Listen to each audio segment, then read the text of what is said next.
Okay, so this is the computer we're going to be having a look at today. It's an MSI mainboard with an AMD Athlon processor. It's 512 megabytes of RAM, 128 megabytes of graphics. It's it's about your bog standard size computer that you can find. It's these things are really simple. It's pretty old actually. It doesn't even have SATA connectors on it. Just for those who want to know the difference between the two, that's IDE, and this is SATA. You can see they've got a lot smaller connections than the old IDEs. I prefer these because they're more compatible with a lot of my computers and things. That one's got SATA in it, SATA, and so does that one. Yeah, it does work. It did have both of its hard drives missing when I found it. But you may be wondering where the case went for it. Well, that's about your standard size. Yes, my camera is plugged in and charging while I'm doing this. That's about your standard size computer. It came up to about here on it.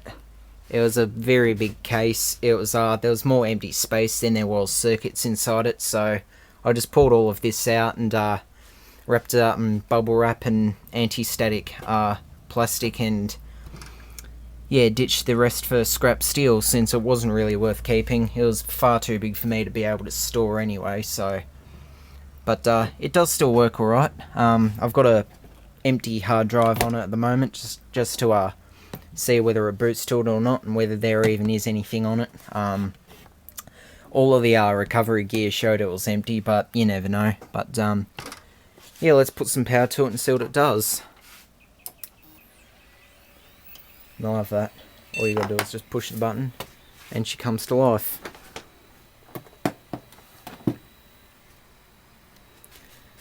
Yeah, there we go. AMD Athlon XP 2400, 512 megs of RAM.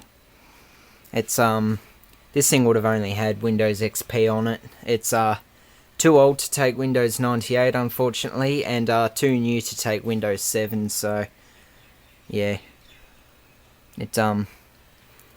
Although XP's a pretty good program, actually. I know Larry HXDFH has managed to get the industrial version of it, which I will be looking into very shortly, because since I've got so many decent hard drives and things, I may be able to set something up with this. There we go, so let's boot into the disk drive first. The primary slave will be the floppy disk drive. I haven't yet done that.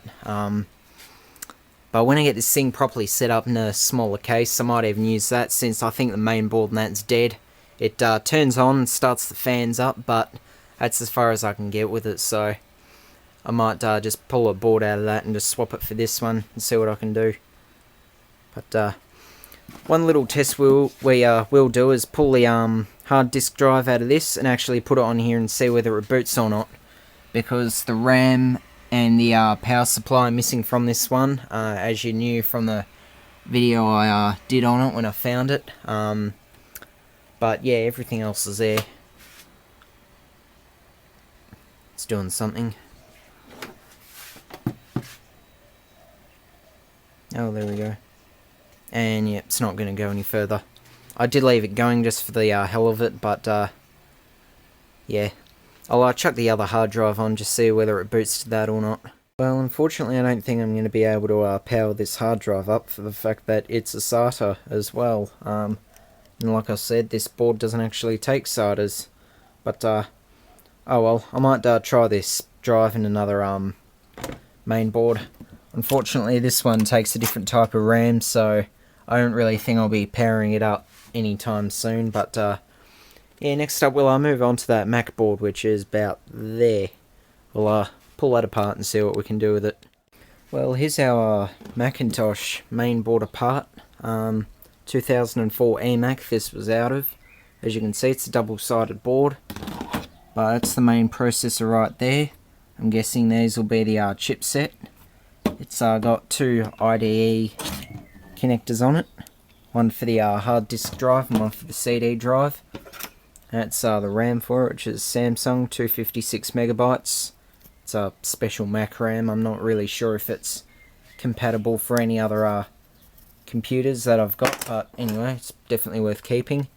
I'm not 100% sure what this is, but because it's got the main ATX looms for the hard drive and CD drive. They actually come out of this board, so it's either going to be some sort of noise filtering or noise suppression or something. I'm not really sure, but a lot of the earlier ones, they had the problem with the caps on these would actually blow out, which the ones on the main board have actually started to do a bit.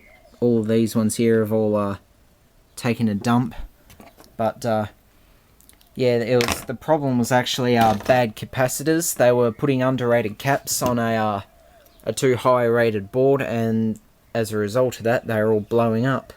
But I'll get a better close up of these processors and things. I did use a razor blade to scrape off a lot of the heatsink compound that was on it. But yeah, let's have a look.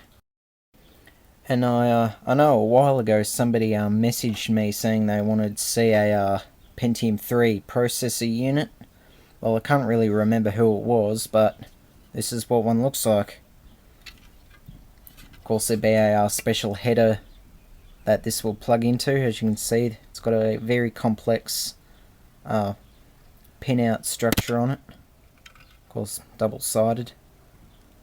And that just plugs into the main board, and that was the actual processor unit made by Intel.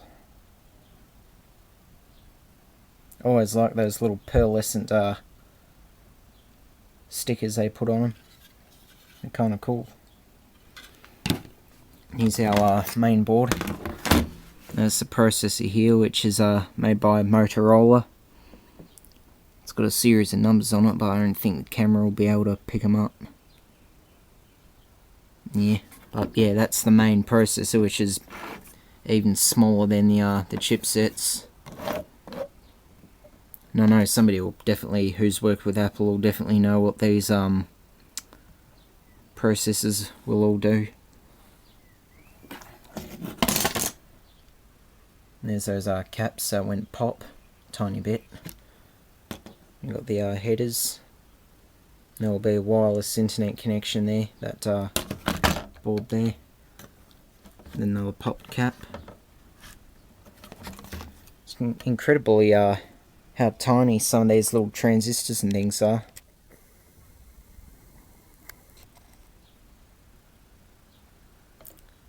It's pretty amazing stuff.